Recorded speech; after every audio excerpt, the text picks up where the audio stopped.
નમસ્કાર. આતંકવાદીઓ દ્વારા કાશ્મીરના પહેલગામમાં પર્યટકોને એમને ધર્મ પૂછીને હિન્દુ હોવાની ખાતરી કર્યા પછી સીધું ફાયરિંગ કરીને એમની જે હત્યા કરવામાં આવી છે, આવા ઘૃણાસ્પદ બનાવને હું વખોડી કાઢું છું.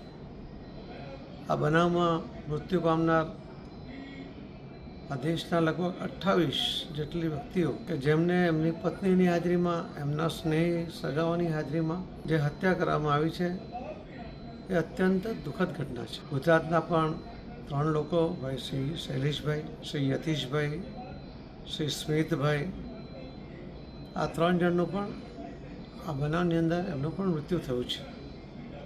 હું આ 3 લોકો સહિત આખા દેશમાં જે કુલ હમણાં સુધી 28 લોકોનું મૃત્યુ થયું છે કે જેમની હત્યા કરવામાં આવી છે, એમના કુટુંબીજનો ઉપર આવેલી આ આફતમાં ભગવાન એમને શક્તિ આપે એવી ભગવાનને પ્રાર્થના કરું છું.